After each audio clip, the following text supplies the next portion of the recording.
ملعب الصقر مع الكابتن أحمد حسن على 887 FM راديو مصر في كل مصر.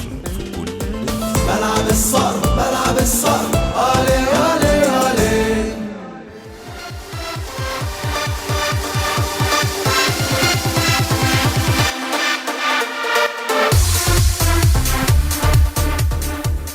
رجعنا ليكم تاني ولسه مكملين معاكم في ملعب الصقر. طبعا احنا عايزين نقول اخبار، عايزين نقول نتكلم على بيراميدز شويه وتشكيله والتشكيل المتوقع، ولكن طبعا جمهورنا يعني عايزين يدخلوا، عايزين يقولوا توقعاتهم، وعايزين يعني يأيدوا مبادرتنا كلنا مصر ان شاء الله في نهائي افريقيا للاهلي والزمالك وبيراميدز ان شاء الله. كل التوفيق ليه. طيب معانا الاستاذ حسام. يا استاذ حسام تحياتي ليك. تحياتي ليك يا كابتن احمد. ربنا يخليك يا رب. قول لنا بقى توقعاتك، انت الاول اهلاوي ولا زملكاوي ولا مصراوي؟ انا مصري بشكل عام. طيب ده حاجه كويسه، ده اللي احنا عايزينه في اليومين دول ان شاء الله باذن الله، وبعد كده كل واحد يشجع بالشكل اللي هو شايفه، بالشكل المثالي طبعا اكيد اللي هو شايفه. طيب تشجع اهلي ولا بتشجع زمالك؟ هو انا يعني بتمنى متهيألي كل المصريين ان الاهلي والزمالك يبقى هما الاثنين في النهائي. دي الروح اللي احنا هنشتغل عليها باذن الله ان شاء الله لحين وصول الفريقين للنهائي باذن الله، وبعد كده يفوز من يفوز هنقول له مبروك، وطبعا اللي هيخسر هنقول له هارد لك، لان في النهايه هي بطوله مصريه. طيب توقعاتك ايه لمباراه الاهلي والزمالك؟ توقعات ان الاهلي يكسب 1 ان شاء الله. ان شاء الله. والزمالك يكسب 2-0. والزمالك يكسب 2-0. يبقى انت ميولك زملكاويه. ماشي حبيبي، اشكرك يا استاذ حسام. طيب معانا كمان محمد. يا استاذ محمد تحياتي ليك. السلام عليكم يا كابتن. وعليكم السلام ورحمه الله وبركاته. ان شاء الله النهائي يكون مصري خالص 100%. باذن الله ان شاء الله. انت منين يا محمد؟ انا من بورسعيد. انا ولا بشجع الاهلي ولا زمالك، انا بشجع المصري. طب حلو. طيب تمام. طيب تمام يا سيدي ماشي. بكون انا اول واحد بدات بالمبادره من بره الاهلي والزمالك حبيبي، وان شاء الله انها يبقى خالص الانديه المصريه، واتمنى الفوز لبيراميدز النهارده ان شاء الله يا رب ان شاء الله. والنتيجه عشان بقى ما يبقاش ابقى محايد، الفرقتين دول هيتعادلوا ودول هيتعادلوا، او يا اما الاهلي يكسب والزمالك يكسب ان شاء الله. ان شاء الله ده الاهم بالنسبه لنا، مش مشكله يتعادلوا بس انا زعلت قوي يا كابتن من المستمع اللي دخل وقال لك ان شاء الله الزمالك يخسر. زعلت قوي. معلش يعني ملهاش لازمه. طبعا احنا مصريين كلنا، يعني انا واحد ولا بشجع الاهلي ولا زمالك، وبتمنى الفوز للفرقتين. صحيح. انا بشجع صحيح. فريق تاني خالص. صحيح. بقى بص عايز اقول لك على حاجه، ما هي يعني كل قاعده بيبقى فيها وفيها، يعني انما كده في الاول وفي الاخر احنا بندعو. عايزين ننهي التعصب، يعني احنا عارفين يعني احنا مثلا احنا كبورسعيديه عارفين ان جمهور الاهلي متعصب معانا ومش عارف ايه، بس انا هو بقى اول واحد بدات من المبادره من نادي تاني خالص. خلينا ربنا يكرم الاهلي والزمالك ويفوزوا ويبقى النهائي بينهم هما الاثنين، وايا كان اللي يرفع الكاس فهو مصري في النهايه. خلينا احنا الجزء الايجابي، واحنا دايما اللي لما بيبقى في حد كده ولا كده متعصب شويه ما فيش مشكله بالنسبه لنا، ان احنا بنقول في النهايه احنا بنتمنى نادي مصر. بشكرك يا محمد وتحياتي لكل اهلنا في بورسعيد. فوزي معانا. استاذ فوزي تحياتي ليك.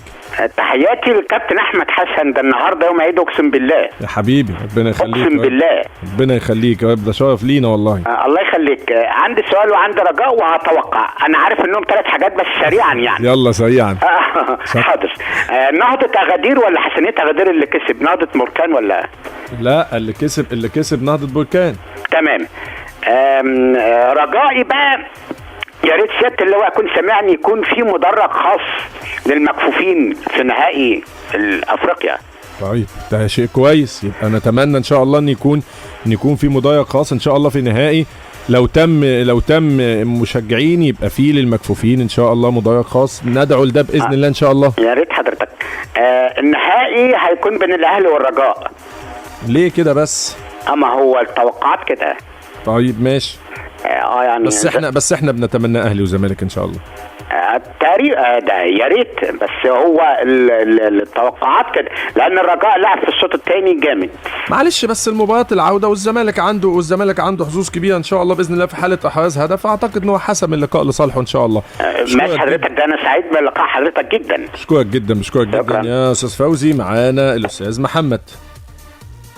الو، السلام عليكم. وعليكم السلام ورحمه الله وبركاته. محمود معاك يا فندم. استاذ محمود، معلش. ازيك يا كابتن؟ اسف جدا يا استاذ محمود. الحمد لله تمام بخير والله. طبعا نتوقع الاهلي النهائي ان شاء الله. ان شاء الله باذن الله. اهلاوي انت طبعا، ده مبدئيا كده. طبعا واللي يجي طبعا مش مشكله بقى، اهلي رجاء زمالك.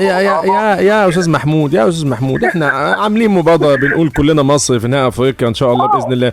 يا سيدي يوصل اهلي وزمالك وبعد كده اتمنى ان الاهلي يفوز. ما بقول لحضرتك مش مشكله، اللي قدام الاهلي مش مشكله، اي حد ان شاء الله زمالك رجاء. عايز اسمع منك النهائي ان شاء الله اهلي وزمالك، وبعد كده اهلي زمالك اللي يجي يشرف. بالظبط كده، ده اللي احنا عايزينه يا استاذ محمود حبيبي. وانا سعيد جدا اني كلمت حضرتك. ربنا يخليك، بشكرك جدا. وطبعا يعني هي دي المناقشات وهي دي اللي احنا عايزينه، وهي دي القوه بدون تعصب وبشكل محترم وبشكل فيه طبعا خفه الدم بتاعتنا كمصريين.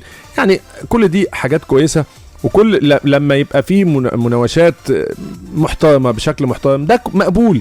انما التعصب والالفاظ الخارجه والشحن اللي بتعمله بعض القنوات وبعض الاعلام ده غير مقبول تماما، لمجرد ان الناس بقت دلوقتي بتدور زي ما قلنا على ترند ولا قصف جبهات ولا ده بيحس ولا تحس ان ده ان هو حامل حمى ولا الكلام ده. والكلام ده كمان يسأل عنه كمان اللعيبه نفسهم، لان اللعيبه لازم يوجهوا رساله لجماهيرهم ان احنا كلنا في النهايه بنتنافس منافسه شريفه، واني بنطلب من الناس الاحترام المتبادل. طيب خلينا نطلع لفاصل، وبعد الفاصل لسه مكملين مع كل جمهورنا توقعاتهم، وكلنا مصر ان شاء الله باذن الله بوصول الاهلي والزمالك لنهائي افريقيا، والتوفيق النهارده كمان لبيراميدز في الكونفدراليه. وبعدين تكاليف صيانه النجيله اخذت كل ارباح الملعب بتاعنا، ويا ريت الارض مستويه، ده حصلت كذا اصابه بسببها. يبقى نروح للمتخصصين. شركه سكور جراس طورت افخم الملاعب في الجامعات والمدارس والانديه، وشغلهم عالمي. ده نعرف ناس رجعت لهم التكلفه بعد اقل من سنه.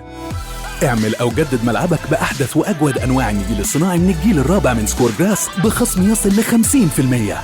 لمزيد من المعلومات كلمنا على 0100 4 4742. سكور جراس للنجيل الصناعي، الأفضل لكرة القدم. نفسك يبقى في جيبك جنيه؟ دلوقتي مع برنامج مكافآت بنك القاهرة هتقدر تجمع نقط ببطاقتك الائتمانية وتدفع مشترياتك بالنقط في أي مكان جوه أو بره مصر أو أونلاين، أو تحول النقط لكاش باك، وكمان تحجز بالنقط تذاكر الطيران والإقامة. لا هتحتاج تكلم الكول سنتر أو تزور الفرع. علشان تعرف أكتر كلم 16 990.